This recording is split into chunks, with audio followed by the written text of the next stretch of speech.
I am the grandmother of a wonderful, delightful, charming, loving 2-year-old. So I was quite surprised when on my last visit, my little 2-year-old threw a tantrum, or as we call it now, a meltdown, and turned into this raging, angry, squalling changeling.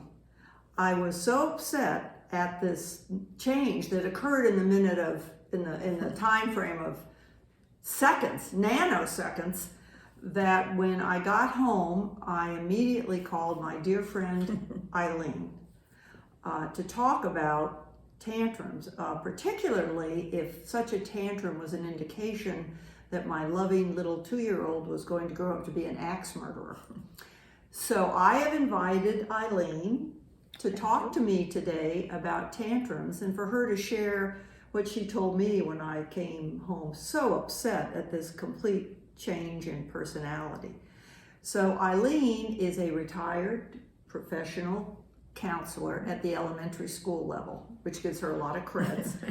But the reason she is really here today is that she is the grandmother of 4, 2 of whom are toddlers. 2 toddlers. So I'd like to welcome Eileen. Thanks for coming. Thank you. And I guess my first question, just to start off, is are tantrums normal?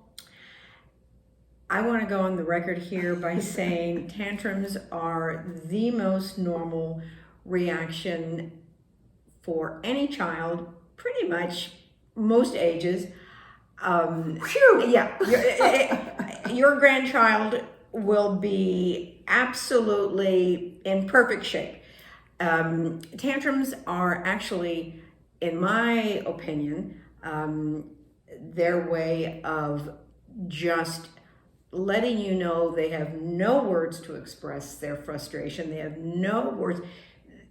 They have no method of really reaching deep into their language pool to say, I'm upset, I'm unhappy, I'm miserable, I want to do this, but you won't let me do that. They're just melting down, hence the new terminology, a meltdown. The meltdown. The meltdown. Now, well, first of all, I found this very reassuring. Yeah. But let me share with you the situation that I observed this meltdown. We were at my daughter's house, and so my daughter was there, her husband, my grandson, and then Ron and me. And then the tantrum emerged full blown. Erupts. So, there's new techniques of dealing with tantrums. Yes. Use your words. Yes. Why you're unhappy. Yeah. So, but I'm thinking the best way for me to deal with that tantrum was for me to be put in timeout because I found it very hard to watch this. And I think I read somewhere as we get older, we don't do very well with not having control over situations. So what do you do when this is occurring? The parents are there. They're theoretically taking care of the situation. Right. And we as grandparents are sitting there watching in horror Okay. at this whole episode. I can relate because I have witnessed, after 4 grandchildren, I certainly have witnessed my fair share of tantrums. And I can let you know that I can become unhinged in my heart. My heart actually is bleeding, not necessarily for my daughter or my son or the parents. It's for my grandchild. I want to rescue. I feel the need to rescue them. But no, we cannot do that. Doggone, that's not the answer I was hoping for. So quite frankly, unsolicited input during a tantrum, it would be the worst thing you could do. Even though it's probably correct. Oh, it's right on the tip of our tongue, because that back in our day, we would have done this and this. You want something to cry about? No. What I find the most helpful thing for me to do is to get up and leave the room and take my bleeding heart with me.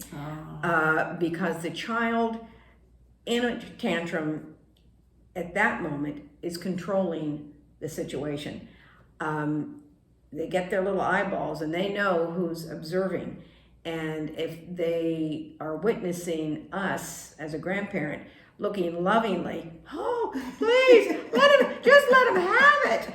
Or quite the opposite, just put that child down and give him a what for and it'll be okay. So my strategy, which seems to help my heart, and the ability to keep my opinions to myself, are to really exit the room. It's the best thing that I can do for my grandchildren and for the parents.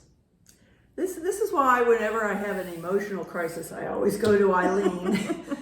So I would like to thank you, Eileen, very much for joining us. I hope you all have found this helpful, and stay tuned. I'll be presenting other little videos with people from our community who can help us survive our age, our situation, and our troubles. Thank you. Thank you, Eileen.